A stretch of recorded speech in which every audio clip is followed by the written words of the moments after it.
Okay, ladies and gentlemen, we are live on a Wednesday night. And tonight we have a really big one. My boy, Randal. Big Randal. I'm going to get into that in a minute. But right now you are listening to and watching the world's most dangerous podcast. This is Straight Shooting with Stevie Ray. And tonight my guest, a longtime friend of mine,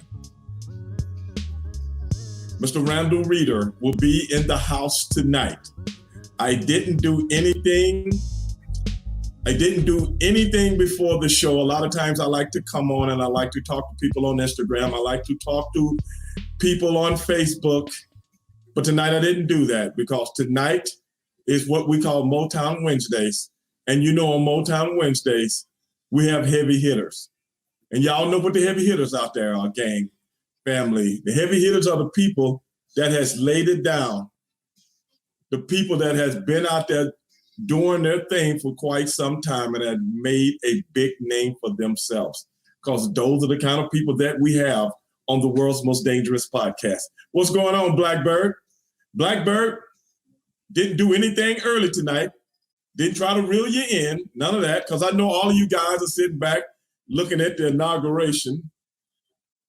Things of that nature. You know me.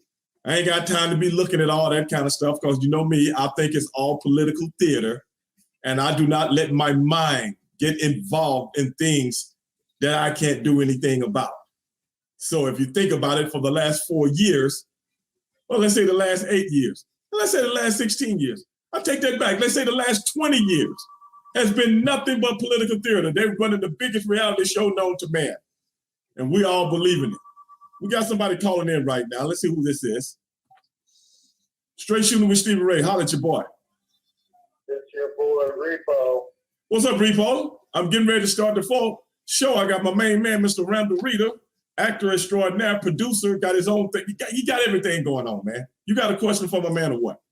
Well, you told me they called you after the inauguration or... Oh, yeah, man. I told you to call me and let me know how things... What's going on, Doc? Doc in the house, Queen in the house? I mean, they had Army takeout. Okay. I about Jennifer Lopez for a second. Okay. And there's a strong Army presence out here.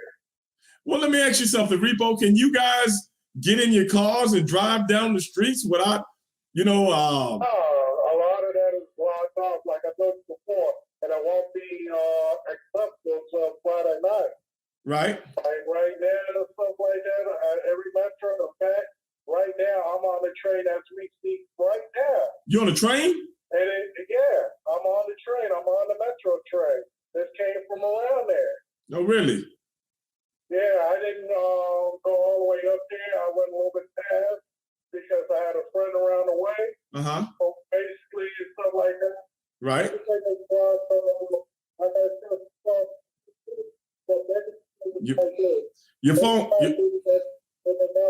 Your phone kind of breaking up, Repo. It's probably because you're on the train right now. Yeah, but everybody that was in the know, they were around there. They were turning away, and stuff like that, and they were on people left and right. Just to get on the train and stuff like that. I had the Army look at me and stuff like that.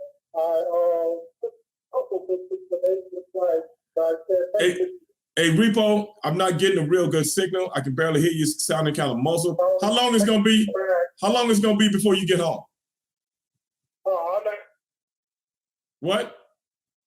I need to be. Okay, that's a little better. Okay, I won't be too long on the basis what I'm saying. This is a real free-for-all out here. Nothing really went on. Okay. There's people getting arrested left and right. Okay.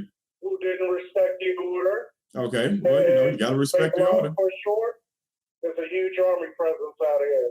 Well, hey, man, it'll be over. I know the man is out here. It'll be over shortly. I seen some different people that's going to be performing. I guess that's more for television than a live audience, so on and so forth. Jennifer Lopez, and she probably rode one of them limousines that you rode back in the day. Hey, look, man, I'm not a big Jennifer Lopez fan, okay? Ever since they had Jennifer Lopez on Motown review type thing. I mean, I'm done with her, man. I'm done with Jennifer Lopez. She can go dance I don't see celebrities every day.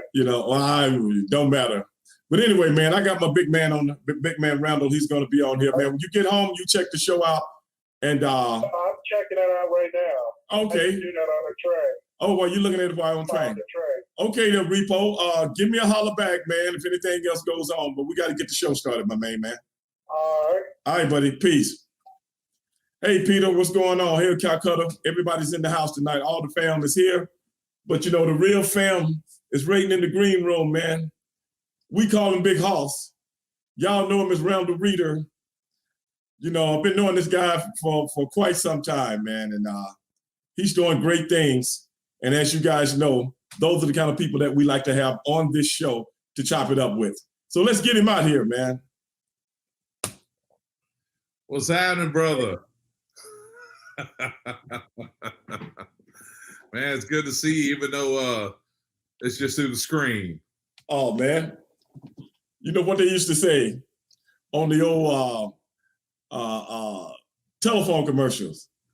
The Live or Memorex, or what was it? It's the next best thing, the next best thing. You know what I'm saying? So hey, we might not be near each other, but hey, we see each other. That's it. Which is the next best thing, you know what I'm saying? It, man. The Queen says hi. The Queen is one of my loyal followers, man. She says hi. Oh. And hey man, let's jump right into it, man. Yeah. A lot of people don't know. You guys, let me quarterback this thing for you guys. I know this guy is Big Hoss. Yeah. We kind of got in the wrestling business around the same time. Yeah, y'all were just right before. You were the class before us. Right. And Big Hoss started his wrestling career. I remember his mother, I remember his dad. Did your dad have the plumbing business or something like that? Yeah, we had a plumbing company in LaPorte. Yeah. And your dad was so proud of his son, man. And, a lot of people know that I lost my father when I was like 6.5 years old. But you always see, your father helping you and pushing you and stuff like that. I always admired that. I never told you, but I've always admired that, man. And, because he's proud of his son, man. I have a daughter now, and everything she does, I'm proud of. And I didn't recognize it back then, but I kind of understood it. You know what I'm saying? Man? Proud of his boy. But look what his boy has become. He jumped in the wrestling business. He jumped out the wrestling business. He jumped in the acting business. And now the man has been in, how many movies have you been in, bro? I don't know, man. I've been a bunch, because I when I went into the wrestling, when I went into the acting business, I really went in to try to become Randal Tex Cobb. That was that was who I wanted to be. Right. And, man, I was driving down the road, I don't know, maybe a year ago, and I felt it. It's almost like God said, "Look up Randal Tex Cobb on IMDb," and I had more credits than Randal Tex Cobb. Oh man! Like, oh wow! Now, of course, that was back when he was Randal Tex Cobb. If I was at my level of recognition in Hollywood now, I'd be living up on Mulholland instead of in some apartment in Hollywood. You know what I'm saying? Because it all changed, brother. Well, you guys are quite similar, though. He started off as a boxer. Yeah. He started off as a boxer, and that's how he made his name. You remember the fight that Randal Tex Cobb had right here in Houston against Larry Holmes? Yeah. 1981? Yeah, dude, that dude was tough. He was tough, bro. Yeah, and a karate guy. Yeah.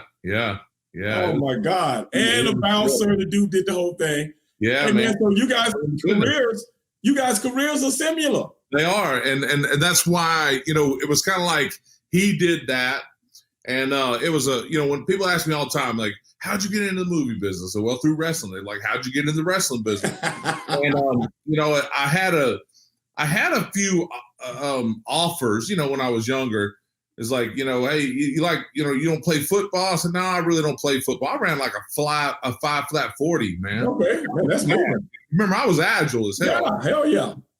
And but anyway, I just didn't love the game, and I think it was my dad that kind of, tarnished it for me because he had blown his knees out in college and stuff like that. But anyway, people had said, oh, I know the Von Erichs, you could get hooked up with them, or and all that. So I don't know, maybe I like wrestling, and then. Dude, I went and saw Predator with Arnold Schwarzenegger, and I saw Jesse Ventura in there, and I was like, maybe I need to rethink this wrestling thing. And shortly after, I was doing concert security in Houston for Southwest Concert Security. Remember them guys? Yeah, oh yeah, most definitely. And I was working at y'all's matches. Literally, Okay. I saw the Super Collider and G.I. Bro, and I was ringside. They put me ringside because I'm a big old boy, Right. And a guy walks up to me, tall, skinny guy in a suit, says, "Man, you should be a wrestler." I said, "Yeah, that's what everybody says." He said, "Man, I'm not everybody. Call my stepdad tomorrow." And it was Ivan's stepson. Oh, wow. And that's how it happened. And I did. I called him the next day, and I said, hey, I was told to give you a call. Hey, hold that thought. We got a call coming in. I usually don't take calls when I got a good story going on, but it might be one of your big fans. Let's find out. Straight Shooting with Stevie Ray. Holla at your boy. Hello, this is Michelle at the Credit Card Processing Center. To a recent increase in the fee charge. What? Some credit card? Hey, get off my phone. I'm sitting here trying to interview top people. Sorry about that, man. Sorry about that. Hey, man. Lisa, if it was my show, I'd have been a bill collector. But no. Go ahead, man. I'm sorry about that. I called Ivan, and Ivan answered, and he said, our class started 2 weeks ago or something, so you'll have to wait till next time. I said, "Oh, okay, cool." And he says, "Well, who told you to call?" I said, "Or how'd you find out about this?" I said, "Well, your stepson gave me your card last night." And he said, "Really?" He's like, How big are you? I said, "I'm about 6'8". He says, "Really? How much you weigh?" I said, "About 320". He said, "Why don't you come over and see me this afternoon?" Oh, okay. And I rolled over there. Y'all were in the ring. Tony was working out. Tony, there was 6 or 10, maybe it lasted 2 weeks. Right. It started big with big class with Pusky, and then it dwindled down. He was a mean son. So anyway, it was down to 6 or so, and he said, "Well, we can catch you up." So literally. And Tony Norris, our brother, man, he we bonded because we went, he caught me up, Okay. And then, but y'all trained me almost as much as Putsky or Joe Blanchard, Blanchard, yeah. Scott did a lot of training on us. Yeah, exactly. And then, but really, working with y'all because y'all were the class before. Right. We come back in and train also. Yeah, so y'all were in there every day with man. It was that's how it worked, man. That's how I started. Houston, Texas. Right, man. Then you went over to Tugs, right? When that folded, you went over to Tugs. When that folded, I went to Tugs, and because I went to Tugs. I went to Tugs, and because I tried to call WWF and ANWA and WCW and all this because I got their numbers. And I called and said, hey, I got this diploma from, and they're like, dude, it was embarrassing, man. I hung up on WWF because they're like, what? I'm about you. I was like, click. Because I hadn't told them my name, and I was like, okay, this diploma's not going to get me into business. So a friend of mine had told me, he said, man, there's this guy Tugboat Taylor that's got a school, Right. So I rolled over there and that sketchy ass part of town, and but I talked to him, and it's funny, man. When I greeted him, he was, "Oh man, Putsky didn't teach you anything." You know what I'm talking about. Not everybody's gonna know. And so anyway, he said, "Man, I'll polish you up." So I basically started paying gym dues, and then I don't know. About that time, not too long after that, you and your brother come over, Tony come over. Right. I started using that gym to train. Right. And then we all ended up in Dallas about the same time. I think I might have went up there just weeks before y'all. Right. Because I actually remember talking, I don't know if we ever talked about this. Akbar asked me if I knew y'all. Hey, you're from Houston. What do you think about those guys? I don't know what he called you. I don't know what he called you back then. Probably, I don't remember what y'all were tagging as back then. But anyway, I said, no, we weren't. Now the thing was, we wasn't tagging. You got to remember. Then I guess my brother had. But he knew y'all were brothers. He knew y'all were brothers. So he said, "What do you?" Somebody might have told him. Yeah. So he asked me about y'all, and I said, "Man, they're good dudes. I love those guys. Those are my boys. You know, we all started together." He's like, "All right, they got good attitudes, all that." Oh yeah, man, they're great. And then shortly after, y'all were there. I'm not taking the credit for that because y'all were badass, but I do distinctively remember getting asked because basically somebody was trying to railroad y'all back then. Well, you know? I give you the real story on the whole thing. What happened? You remember Bob Murphy? Was yeah, you remember Bob Murphy? Mm-hmm. Remember Bob used to come around, take all the pictures and stuff like that? Well, Bob used to take all those pictures and put them in those independent wrestling magazines. They did. And the global guys saw my picture. Right. And that's when, like you said at the beginning of the show, I was the Super Collider. Sure. And Hot Stuff, I think you worked with Hot Stuff, didn't you? Yeah, I was there. I was there right before Hot Stuff. That's what I'm saying. I think the first night Eddie Gilbert took over, he came in the next weekend. I went up there, dude. I went up there to tag team. I was going to tag with man, what was he called? He ended up being the Godfather, but he was the soul collector, the soul taker, or something. Remember, he went on to be the Godfather. So that I was the body snatcher. They brought me up to tag team with the soul taker, or whatever. And then, but he went to WWF that weekend. Uh-oh, I lose you?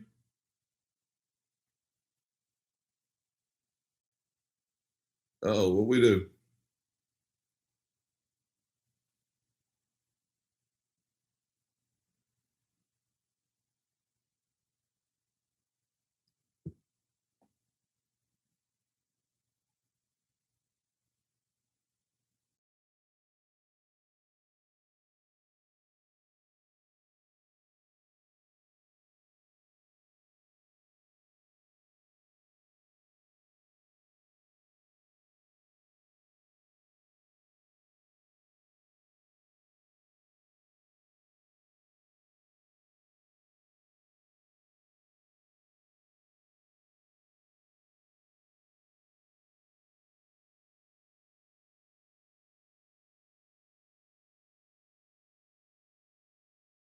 Guys, I got everybody back. I'm sorry about that, guys. I don't know what happened.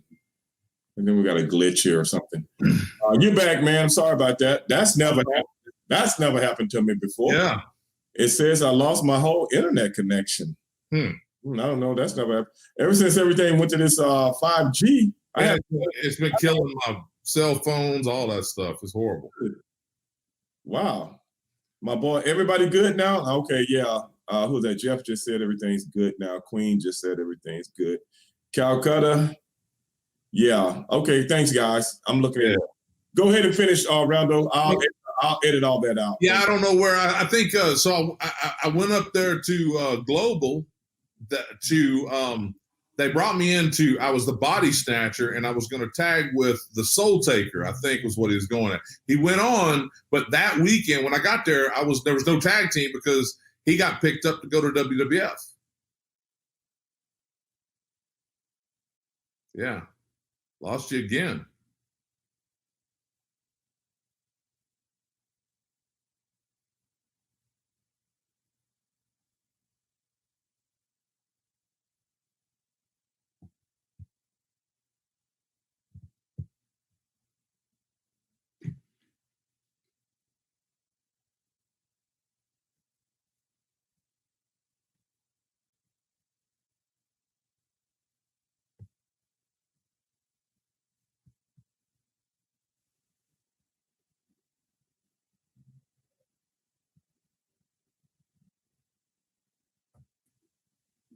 Yeah, that's weird, huh?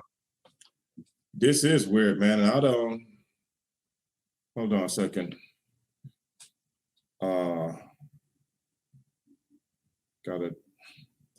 Yeah, I mean, no, I just got everything redone. Right. I just got it. I just got everything redone with my my router and everything, because I was having some problems about, 3 months ago. And they came in, redid the whole thing, put me new stuff in, had no problems. Had one little glitch last week that was 10 seconds. Other than that, everything's been great, man. So I don't know. But I'm losing the connection. I don't know why. Yeah. Usually, sometimes it might be something on the guest end, just the guest. And sometimes they, hold on, feels like every time someone mentions this, Calcutta told me every time somebody mentioned the Soul Taker, the thing freezes up. I thought he was saying we're breaking kayfabe or something. The Blackbirds. No, man, come on. Blackbird says voodoo. It's voodoo. I don't know. They know. That's right. All these guys might be. All these guys follow me all the time, man. They know we don't have these kind of mess ups. Not like this. Not back to back. You might get one a show. Or one a week. Right. Because I podcast almost 3-4 nights a week. I guess we can go. We can try it again, huh? Yeah, I'm looking at the connection right now. I'm looking at my seeing how everything looks as far as my connection goes. Well, give me 1 second here. Man, it says everything. I mean, it's as high as you can get it. Right. So I really don't know what the hell's going on. But anyway, like I was saying, but go ahead, go back to what you were saying. So anyway, I went up there to Dallas, started wrestling as body snatcher, and then went to because of that they killed the gimmick and they brought me back. I did a couple weeks that way, and then they so 4, 5, 6 shows, and then they brought me back as Big Bad John, and that's where I had the feud with Eddie Gilbert, and you were in the dressing room by then, I think. No. I didn't talk to Eddie. Eddie is the one that brought me in for a tryout. And I just happened to tell my brother to come with me. So apparently Eddie didn't know I had a brother. Oh, okay. So because I was a heel then, my brother was a babyface. So I came into Eddie's office because they had saw those pictures. Right. But nobody told Eddie I had a brother. Somebody might have told Akbar I had a brother. But I think we had worked on some shows. Or maybe I mistook brothers when they said the Big Brothers. Maybe they meant Big Brothers. It was possibly 90s, brother. Possibly, you know what I'm saying? Them Big Brothers down in Houston? I'm like, oh, yeah, they're my boys. They might just meant a different whole kind of good brother. So that's a possibility. But anyway, I'm trying to think. Eddie walked you in to try out. So Eddie was still there. Because I remember, like I say, when I was back there as Big Bad John, y'all were in the dressing room dressing with me. Y'all were there. Right. But so already, y'all got brought up, for sure. Right. But what I'm saying, we didn't come down as a tag team. I came down to get a tryout, and my brother because we got family in Dallas.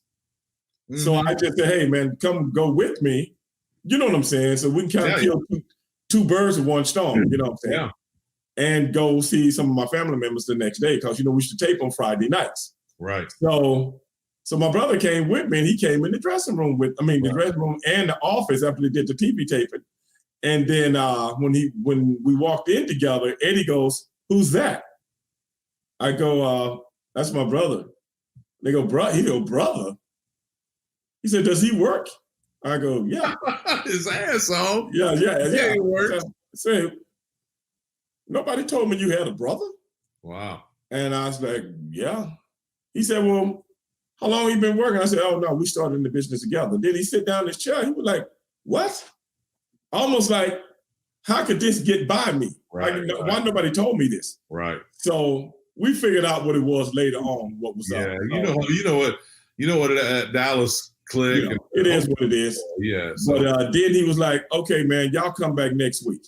Mm-hmm. And we thought, okay, it's already late. We get a chance to talk to the guy. He said, "Come back next week." I'm like, okay. So we went through this whole drill again a week later. Wow. He sits down in his chair and says, I got an idea. And I want to know if you guys can do what I've been thinking. I've been thinking about bringing in a babyface tag team, African-American tag team. I don't think he said African-American back then. I think he just said black. Yeah. You know what I'm saying? 90s. Wasn't politically correct back then, but who gives a shit, right? Right. And he said, you know, that's well-dressed, well-spoken baby faces, and I want to try to put the push on them. You guys think y'all can do that? And we were like, yeah. Yeah. And he said, have you guys ever tagged before? And me and my brother ain't never tagged before, ever. I'm going to tell you when we tagged. Once we tagged when we were in wrestling school. Yeah. We tagged in wrestling school. Everybody tagged in wrestling school. No. We had never tagged, even if what y'all did and what we did, totally different. They had brought these two guys down from Amarillo, okay? And they threw me and my brother in the ring. We didn't know what the hell we was doing. Right. These two guys beat the dog shit out of me and my brother. You know what I'm saying? Because we were just lost. But you know, then what happened after that? We started tagging against each other a lot of times. So we got the tag team formula down. We told Eddie, yeah, we tagged together before, but we had never tagged. We tagged against. He didn't ask us in what version had you tagged. So we just went out. So that's how he said, come back next week with your gear and everything. We're gonna give it a try. That's how the whole thing got started, man. And what tag was that? Harlem Heat was, or what? No, that was, we called ourselves there. He said, go and come up with some names, right? And come up with a name for a tag team. Right. We came up with Ebony Experience. And I remember that. Yeah, we came up with Stevie Ray and Booker T, Ebony Experience. Yeah. All Eddie Gilbert, bro. Dude, he was so brilliant. He was so good to us. I know he was good to us, and he was good to me. And he came up with Big Bad John, you know, and he really, you know, yeah, I made a mistake. I should have. He could have got me in early, you know, and I didn't. I quit. You know, I just kind of dropped out of the wrestling. And then I didn't, you know what I didn't like? I actually didn't like the politics, man. Yeah. Like, I love the bit. I live for that 5 minutes a day, but man, you know, I mean, I don't know how to deal with it. You know something, man? I tell people this. I've even told people this on the show. I love professional wrestling when I'm in the ring, man. I'm alive. Right. I swear to God, I'm alive. But everything else that goes with it, other than some of the guys that you're just super cool with, all the wrestling, like you say, politics and jargon that goes on, you can miss me with that, bro. Yeah. You can just miss me with it, man. But the camaraderie with the guys and being in the ring, I love, that's the only thing. And when people ask me what do I miss about, that's the only thing I miss. I don't miss all the other stuff. I miss the dance, you know. It was a fun dance, you know. It was so cool. I miss the training, but yeah, just the whole politics of everything, you know, and you know, you come into a new territory and man, you got to deal with all that. Those guys. Bro. Oh man, that was rough, man. But anyway, man, the wrestling thing, it was what it was. It's not for everybody mentally. And that's what I always tell people. You know, physically, that's one thing. The mental part is another. But then you go on and you start to get these acting gigs, man. Because I remember first time I saw you, I'm at home one night. I'm off the road and I'm home for a few days. And I turn my TV on. And guess what I'm watching? Walker, Texas Ranger. Walker, Texas Ranger. Dude. And I see the big Hoss. Man. I'm like, wait a minute, man, that's Hoss. What's he doing? You know what I'm saying? I was like, oh man, that's great. So tell us how that whole thing got going, man. Man, you know, when I was working at Global, you know, in Dallas, I'll never forget my grandmother told me, she said, hey, they're doing some kind of open audition at KD Studios in Dallas. Okay. For like a sumo wrestler or something, American sumo wrestler. I'm pretty sure that's what it was. And I just spent all this time trying to get lean. I'm like, what? Y'all don't understand. I was look, I can get fat real quick. Anyway, but I've gotten leaner and everything. But I went and I went in and all these other wrestlers were there. So nobody shared that info. You know, Wow. like all this Tug and everybody was there. You know, Right. anyway, so I went and did that, and while I was there, I said, I said, hey, it was a school. You know, it was a school. I saw Kevin Costner and all this teaching, on the wall. Really? Yeah. Said, man, hey, can I take what is the deal here? They said, well, we do a class. It's like 6 months or whatever. I'm like, yeah, I can't do that. And or semesters or something. And they said, we got weekend workshops. So I took a tour, and they put me on a mailing list back when there was mailing lists. And right. they put me so I started taking classes there. And the first class, I basically asked the class members about how do I get in, how do I do this? They said, oh, call an agent. There's 3 or 4 of them in Houston. There's 2 or 3 that are really good. And so I called them, and they said, take the one that's most excited. So I went with that one. And then, I started auditioning for Walker, Texas Rangers and all kinds of different stuff, because it was the third coast back then, man. Right. Texas was kind of big, and it was like Louisiana was a few years ago and Atlanta is now, Right. So anyway, I went to, I read for a couple of Walkers. It's funny, I read for like 3 or 4. And they kept telling me, the casting director, I actually took some workshops, and she said, yeah, sometimes you're just too big, said you're kind of intimidating, and I was like, really? Yeah. Really. I thought it was like, I thought they was just like, whatever, And really, we're trying to act over here. Yeah. So they finally, but they called me for the 4th one, and my agent, and tells me, yeah, they really want you and all this stuff. Can you really run a bulldozer? And I was like, yeah, I can run a bulldozer. I said, I'm on a backhoe right now because I was on a woman job. And she said, I said, but I don't know if I want to go up there, man. I've been up there 3 or 4 times. I think they're just jerking my train. And she said, no, you need to go up there. So I jumped on a flight on Southwest Airlines, had to take a cab. Got one every hour. Yeah, and I drove up there. And when I got there was nobody there in the audition. And I'm like, oh, man, if this is a rib, I'm going to, because, you know what I'm talking about. Yeah. It's something a wrestler would do, And I went in and I ended up booking that role, and he called me in. He said they'd already seen me, so they didn't need to call me in this big group and everything. It was actually, I went straight to callbacks and all that. And then I booked that, and I did another one the next year, and just kind of started building my credits. And by then I was like, I can see a light at the end of the tunnel on this that don't have me being in a wheelchair at 50, Right. or crippling around. Oh, yeah. So, and honestly, as a wrestler, man, I was so blessed because, my goal wasn't to wrestle Hulk Hogan.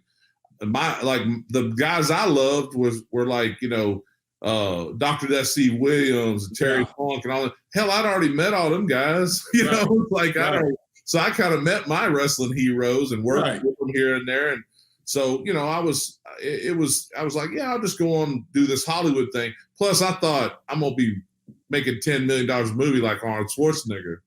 It's like, wrong. Right. Yeah. Yeah. Gotta pay your dues. Yeah.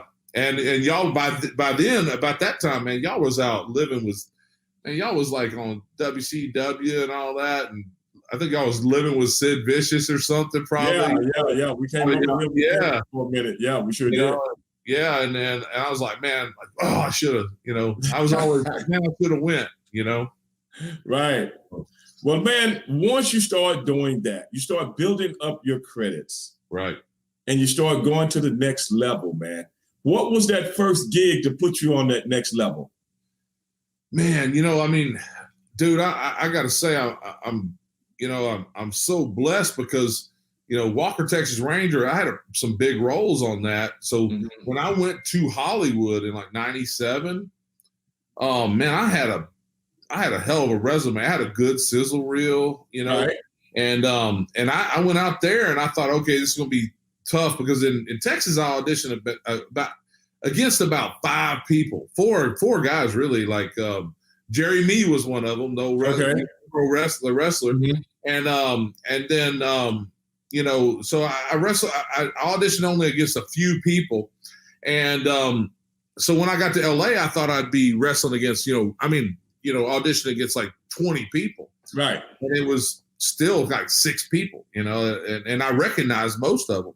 Right. So, but that didn't. I didn't. My wife hated it out there. My first wife, and so I came back, and then I started wrestling again, and I was at I started wrestling for Shawn Michaels. Okay. San Antonio. San Antonio. And then so I was like, all right, well, I'm gonna go do this. I'm gonna go up there. You know, y'all were you and you and your brother and Tony were there at WCW, and but it was just like clearly God didn't want me to be a wrestler because, you know, I was wrestling for Shawn, and I called up Booker and I was like, hey man, I never asked you, you know. I never asked. It might have been. I might have called you. I think it was Booker. I said, man, I never really asked anybody for anything. But he said, man, just go ahead and shoot. I said, man, I'd like to get a tryout, you know. So he said, man, look, we're in Corpus Christi. Come on down there and bring your stuff being ready to work, you know. And I'll get J.J. Dillon, you know, I think was booking them.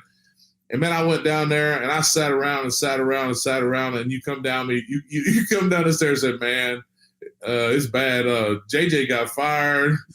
Bischoff and Russo took over. I'm like, you gotta be kidding me, man. And so anyway, on the way home, on the way back on the flight to Houston, Terry Taylor sat down right across from me in the seats that face each other. Right. Because, and he had which they don't have anymore. Yeah, he had almost hired me at WWE or WWF. So I had a letter from him and all that kind of stuff. And he said, man, you got something for me? I said, yeah. And I hand him a packet, you know, fold out, you know, and of pictures of me and all this kind of stuff. And he says, man, look, I can't get you in like I could have yesterday with this whole deal, but, you know, get to where you can't, oh man, who was running the school back then? Gosh. Oh man, it was Mr. Was it Orndorff? No, it was Orndorff. No, Orndorff ran on for WCW. Yeah, for WCW. That's Orndorff ran down. Yeah, he said, look, just get to where you can do an 8-minute match after doing 200 Hindu squats or hack squats. You know, he said, because he's gonna try to squat you out, and then I'll get you in. He said, won't be the money that you could have been yesterday, but you know, we'll get you in there. We'll just have to run you through that program. I said, all right. And I trained for that, and then tore my hamstring one day. And then, but then, you know, I still repair. I got back. I was still going to go. And all of a sudden, like he didn't call, you know, and Terry Taylor, he's real good about calling. And I remember I called you. I said, hey man, have you heard from Terry? He said, oh bro, you ain't heard? Like there ain't no WCW. I'm like, all right, God doesn't want me to be a wrestler. It's over. I'm done. And that's when I pulled the plug. Right. Right? No, yeah. That was wild. All of that, man. Wild, isn't it? You know? But hey, man.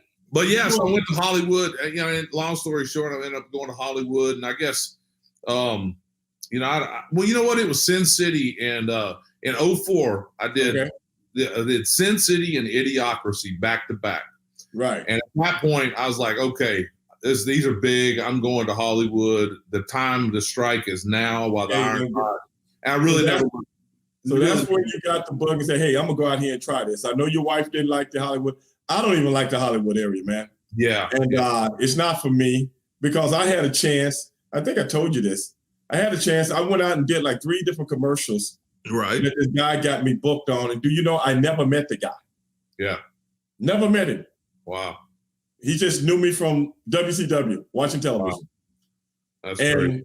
And those commercials, man, I didn't know commercials paid that much money. I made a living for, yeah. Well, you know, I could get off. You know, he would call whoever was running WCW and say, can I borrow Stevie Ray? Right. And it might be a weekend when I was off. Right. They let me go out, do a commercial.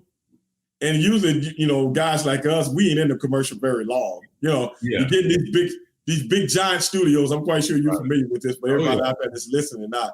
And they have 3 or 4, one guy directing all these commercials all side by side in this big sound studio. You know what I'm saying? Right. and my stuff is over here with this guy, and I'm doing this, that, and the other, blah, blah, blah. And it was kind of like crazy. And one time we had to go to New York and do some stuff with the guy. We had to film some stuff for Comedy Central with the guy named Ian Black. You know him? He's a comedian. Yeah. Ian Black. We had to do a little thing with him. That kind of like took all day. But I was like, so the guy called me one day, the agent guy, and he's like, well, I guess he was booking agent or whatever he was. And he said, have you ever thought, he said, man, guys that look like you, there's a lot of work in Hollywood for. Have you ever thought about moving to California? And I'm like, man, it ain't no horses can drag me to California. You know, I was like, you got to be joking, man. And he was like, brother, if you was out here, I could hook you up with so much work. I still remember this stuff in my mind, man. Sure. Still remember it. But I turned it down, man. Who knows what could happen? And Tiny was a big friend of mine. I've been knowing Tiny for years. Right. Yeah. So just want to throw that out there. But man, you get your things rolling now. Let's get back to you. Your things are rolling now. You moved to California. What started to click, brother? Man, because of Idiocracy, that was Mike Judge. Okay. And I'd been in Office Space, but my whole scene got deleted.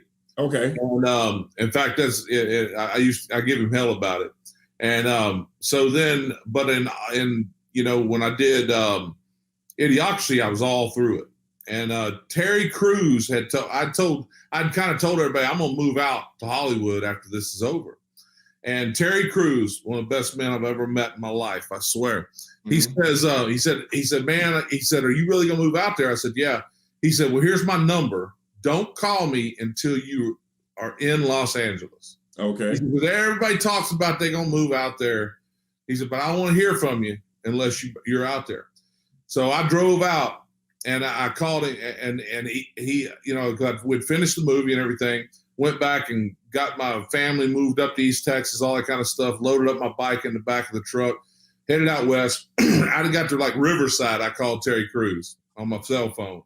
And I said, he said, Randy, are you in Los Angeles? I said, no, I'm in San Bernardino though, and I'm headed that way. He says, all right, I'll call you right back. I said, okay. Or he said, you got an agent? I said, no. He said, I'll call you right back. He called me back 20 minutes later, and he said, all right, man, go to KSA, Kazarian Spencer and Associates, tomorrow morning and talk to David or Michael. I think it was Michael. And he said, you'll have an agent. Dude got me an agent. Wow. I mean, stuff like that's unheard of. Now, that being said, I did have a good resume and all that. I had a look and all that. And they were like the stunt type, actors. So I booked some commercials and things like that with them. But during Idiocracy, I'd made Mike laugh a lot, my redneck stuff. He goes, man, I got to get you on King of the Hill. I said, yes, you do. He said, well, I'll tell you what, we start back up in September. You said you're moving back out there. Call me in September. I'll get you on a King of the Hill. And I did, and he did. And we went in, I walked in, I could tell like John and Dave were kind of like, oh man, another one of, Mike's friends, And when I delivered by the end of that table read or that session, they called me, they came up to me and said, hey man, we love what you did. We get you to come in and redo some other voices that we didn't like? And they started to use me. I did like 20 of those things, man. Wow.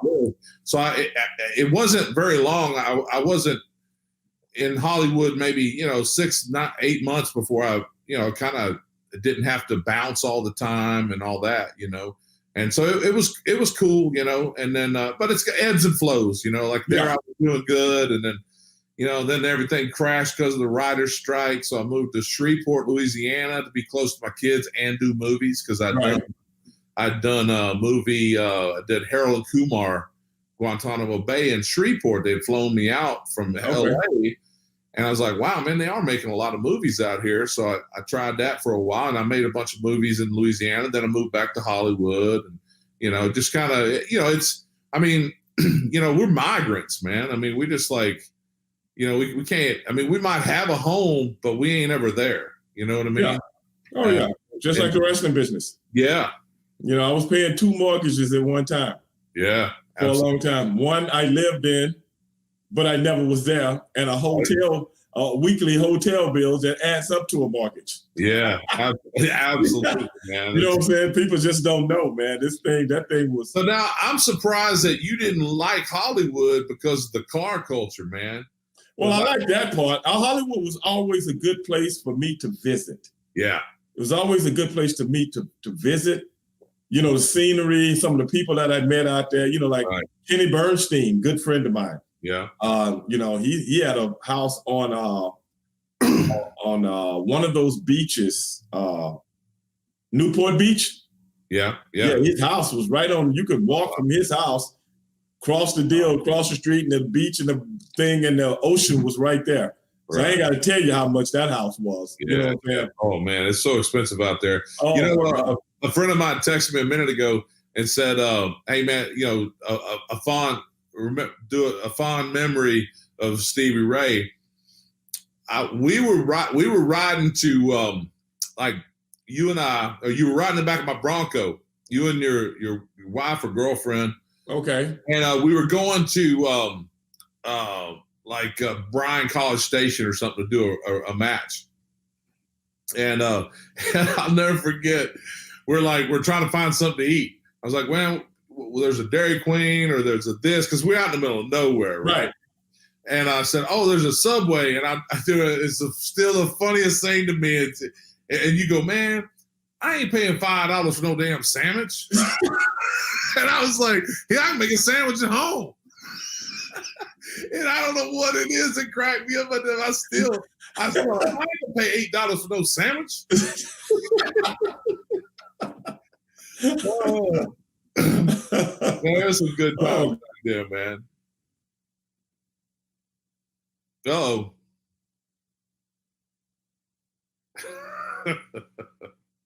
Man, it's internet.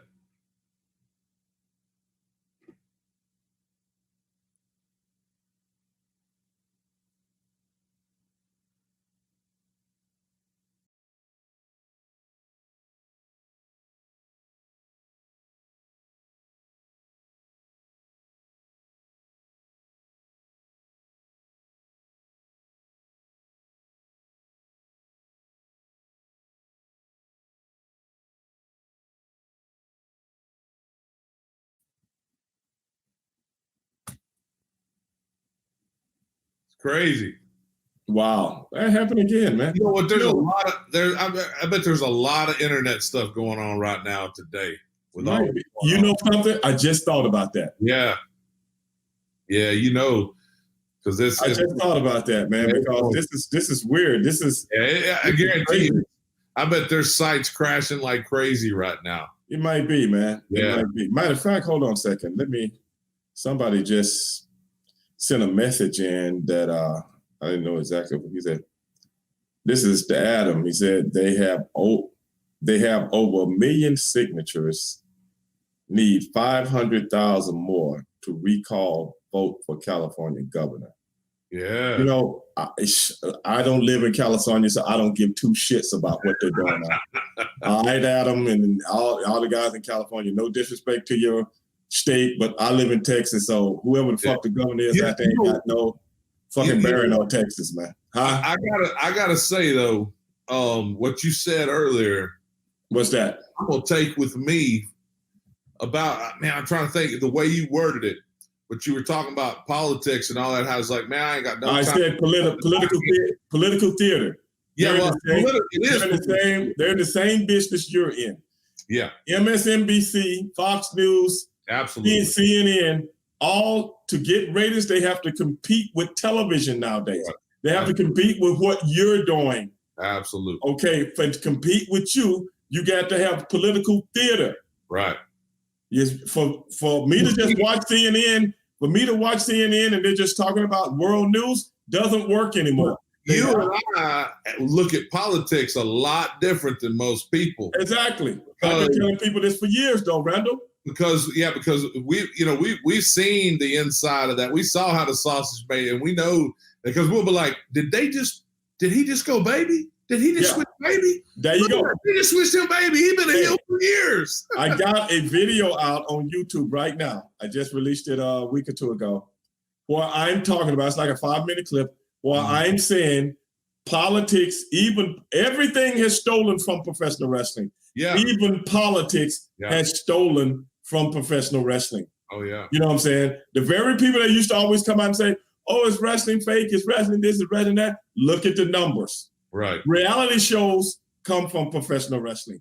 Yep. Storylines in sports come from professional wrestling. Dude, I'm telling you, and Eddie Gilbert, when I used to get to the hotel, Eddie Gilbert him and Doug would be watching soap operas during the day. And I'm like, what are you doing watching soap operas in the hotel? He said, bro, you don't understand. Like, this dude was a heel for like the last 10 years, and they just turned him in 2 episodes. I mean, it was like studying, man. And I tell you, with the whole the 2016 election, I was telling everybody, I said, Vince McMahon's running Trump's campaign. Yes. And they're like, yes. I said, no, I'm telling you, Vince McMahon, because he's going stone cold on their ass. I'm telling you. I'll do you a better one. I do you a better one. This is what I said on my clip. He didn't go stone cold. He went Ric Flair. Oh, yeah, he is. Yeah, that is kind of a. You're right. I'm a kid stealing. Remember that? Huh? I'm a kid stealing. Quilling and dealing. Yeah. Get plain rotten. You dig? Wow. Yeah. Because this is what I ain't trying to get off on this right now because no. we want to go back into your stuff. What I would tell people is this. You're enthralled with the person that's been shooting promos on other politicians. Other politicians don't know how to shoot a promo. Right. And you don't believe me? Go ask Jesse Ventura. Absolutely. Yeah, absolutely. Jesse. And the thing is here's when I was vindicated to all the people that I was crazy, the first list of people that he appointed, Linda McMahon. Yeah. I was like, I told y'all. I told y'all. That is why people are so enthralled. You're not enthralled with, you're enthralled with a character. Yeah. Not a person, a character. Yeah. How many times J.R. Ewing? Remember back in the day? Yeah. I mean, I'm telling you, biggest show. You in the movie business, the TV business. Yeah. At that time, who shot J.R.? Who shot J.R., bro? It was the huge. heel. The heel. It's huge. The heel. I know. Yeah. You know, do stuff bad to you and then sit there and laugh about it. Yep. But that was about. But wrestling started. You remember when wrestling turned? About the time like Undertaker and all that, where the anti-hero, and that's where Stone Cold was really like a big anti-hero when he came in like that.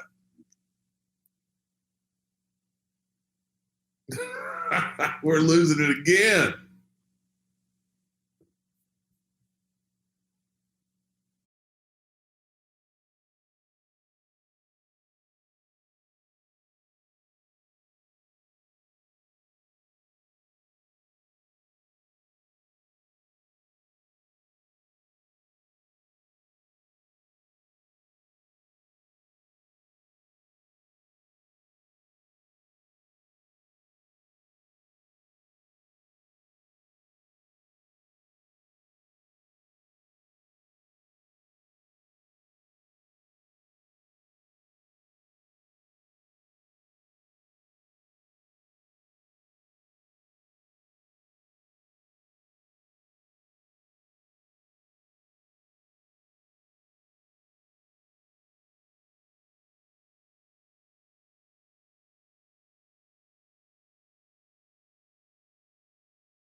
Yeah, I'm back. I'm back, bro. I'm back. Hey, we may have to do just a part 2 on this one when it ain't inaugural day. Man, I don't know what's going on. This has never happened before, brother. You know, like I'm telling you, I bet there's so much going on right now. I'm just saying, we've had glitches before, but not 6 in one night. Right, yeah. Usually, if a glitch comes up, it fixes everything. Right. But it's saying my Wi-Fi connection is like cutting out. Right. And I've never had that happen before. I'm up here I do this every night. Yeah. Every night. I mean, I bet it has to do with what happened today, man, in America. I mean, I bet everybody's lighting up the internet right now. I don't know. My boy Adam said Biden may be working on the internet censor internet censor kill switch. I don't know, man. Them jokers up there partying in DC right now. I don't think they got time to mess with this. But you might be right, man. Because people are on their computer right now. You might be right, all man. over, man. But like, I'm gonna tell you something. Ever since this 5G, because which one do I have? I have Verizon, and the phones are just like it's like that, you know. Ever since I got this new 5G stuff, man, I haven't had no glitches. None. Oh, none. really? Oh, no. see, because I'm having problems since they started 5G. It's like they govern down our 4G or something. Because like where I live up in East Texas, when I'm up there, man, I used to have a good cell service, and now I don't have good cell service anymore. Oh, okay. Well, started doing 5G. Well, here in Houston, 5G towers are everywhere. Right. That's why I'm tripping on what's going on with us right now, man. But hey, man, we're gonna have to do a part 2. But before we finish up, man, some of the bigger movies that you've done. Give us a rundown on some of the bigger movies, man. Oh man. Just give us all the ones on the top of your head. Sometimes I forget about them. But the big ones, I mean, Deadpool, obviously. Okay. I mean, I guess I'll go with what I'm recognized most from. It would be Deadpool, 21 Jump Street, Big Bob and Harold and Kumar. Right. That's I get recognized a lot for there was a TV show, dude. The Stoners recognized me. I almost tell. I'm like, I know what y'all do on your recreational time just by the movies you recognize me from. But like Workaholics. I played a Juggalo in that. Remember right. Juggalos had their own wrestling thing. So anyway, so I did that. Of course, my crowning achievement really is when I developed, with Sons of Thunder. I developed that show, pitched it, produced it, starred in it, and brought you in. You were there. The people the people out there. Randal brings his boy in, me, Stevie Ray, to play Ballback. Yeah. I'm gonna tell you what he did. He put I can't remember the kid's name. What was the kid's name I was working with? I just seen him on Alec. You talking about Alec? Yeah. Alec Ramey. I saw him a few months ago on a episode of it was either MacGyver, maybe? MacGyver or it was a MacGyver or Hawaii Five-O, one of the two. Where they captured him. You know what I'm saying? It's like, oh man, that was my boy. Yeah. That was my boy. And see, my boy Big Hoss, y'all know him as Randal Reeder, Hollywood actor, and all these big films. He pushed your boy out there and he gets me beat up. So I want you guys to go look for that. No, you squashed him until the end.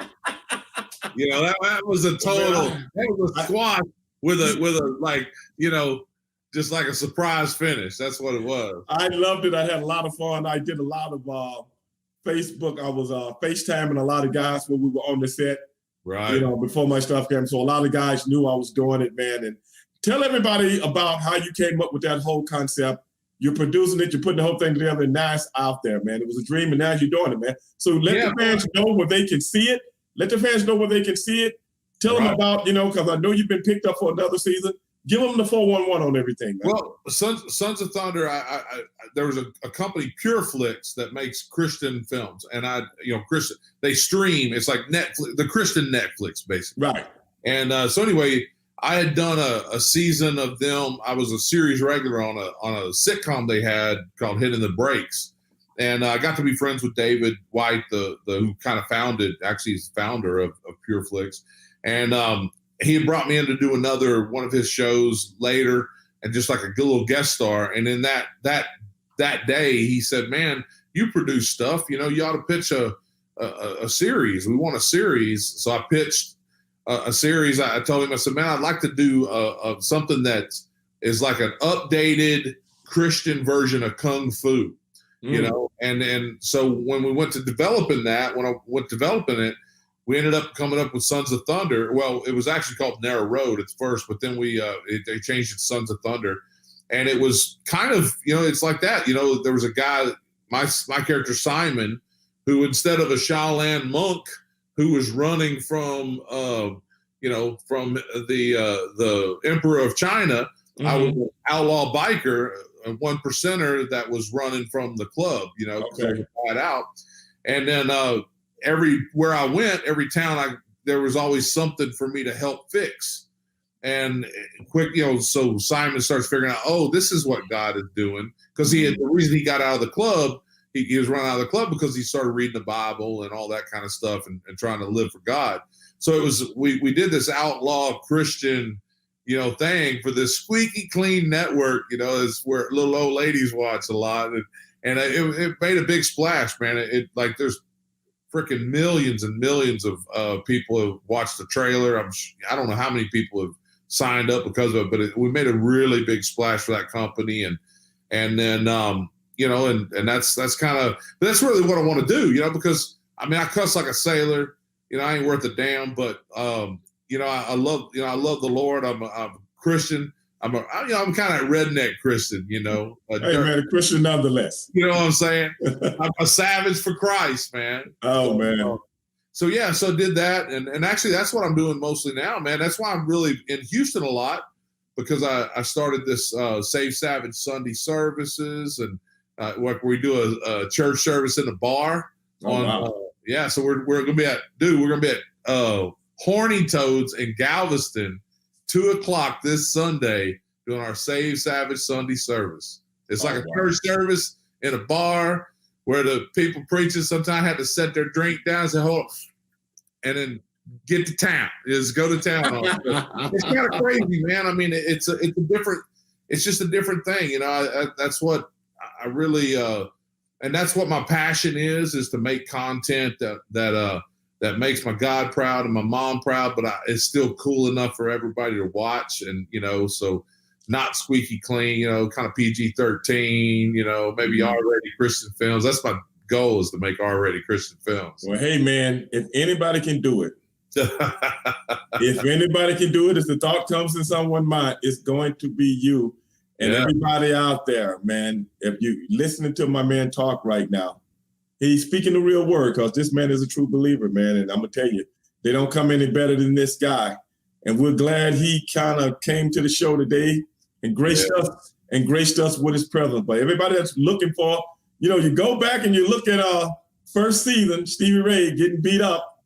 You know what I'm saying? That's it. But I put up a good fight, y'all. Hey, man, I just saw you on a poster that we're making right now for a movie we're wanting to make. Okay, great. You on the front of the poster on this one, because you can arm. Well, hopefully they'll forget about the knockout. You know what I'm saying? Hopefully they'll forget about the knockout. Absolutely. So, hey man,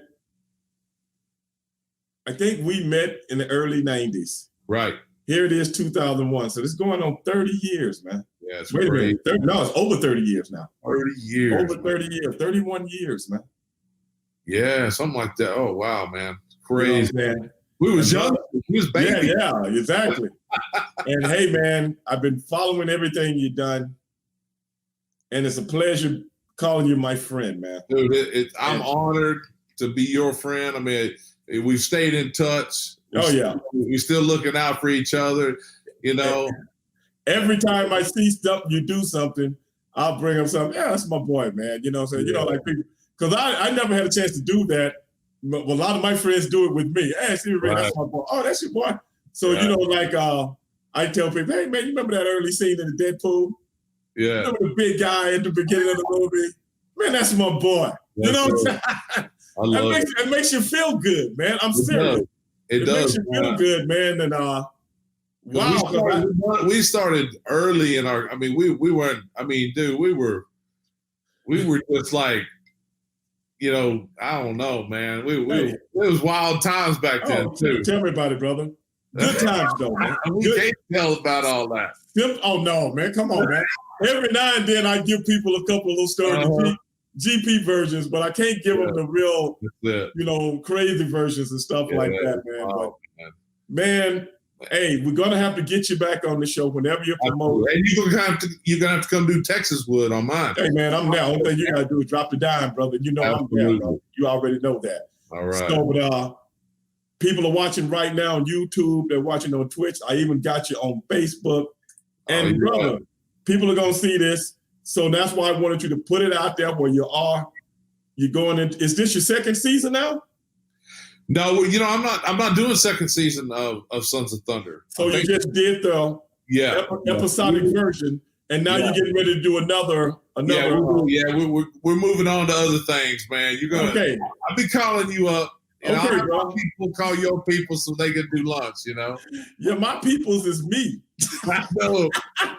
I'll take you. I got guys that handle things for me, but when it comes to me booking myself on stuff, man, I trust myself. That's how we did it last time. I hit you up, say, hey man, you want to come do this thing? Yeah, let's do it. Yeah, anything big or something like that, then I got an attorney that kind of helps me out on different things. Absolutely. So until you out there full force, what I'm saying, brother. It is what it is, man. But hey, everybody, I call him Big Hoss. Y'all can't call him Big Hoss. Y'all got to call him Mr.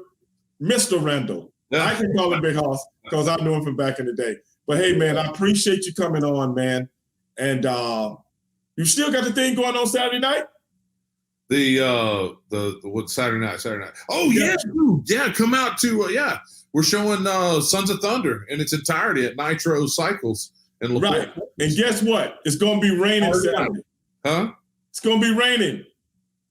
Oh well, yeah, but I'm just letting you know.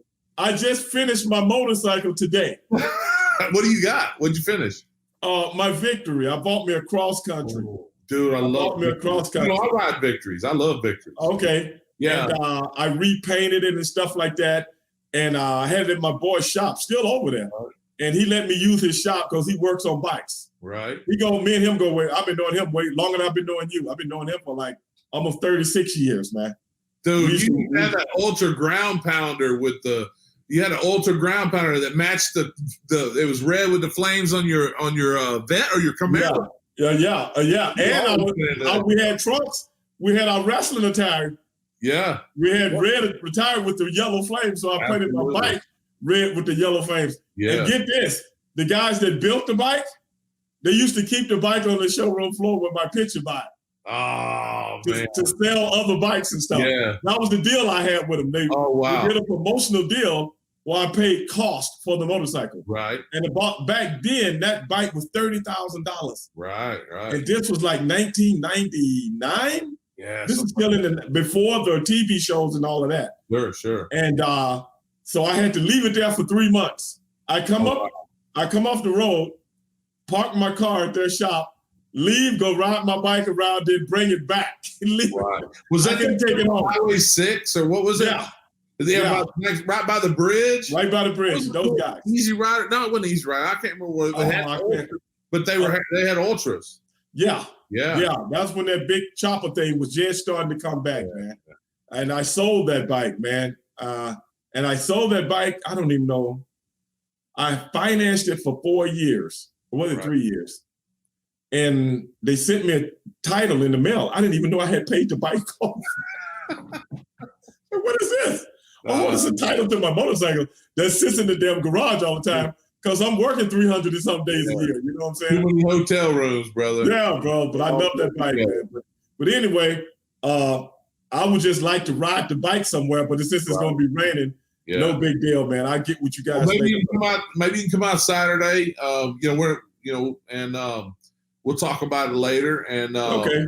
But yeah, man, and I don't know. Invite us to some bar over on your side of town too, man. We'll go out there. We'll go. Oh, most definitely, brother. Most definitely, because I got time on weekends because I don't podcast on weekends. Yeah. But anyway, brother, Randal Reeder, exclusive right here today, ladies and gentlemen. Straight Shooting with Stevie Ray, the world's most dangerous podcast. Randal Reeder, He came on the show, Great Star Presence. This is what we do. And hey, man, we're brothers for life, brother. Brothers for life, brother. And good luck on all your endeavors. And whenever I can help you, holler at your boy, man. All right, man. Much love. Ladies and gentlemen, that's my main man, Mr. Randal Reeder. Holler at you later, Hoss. All right, later, brother.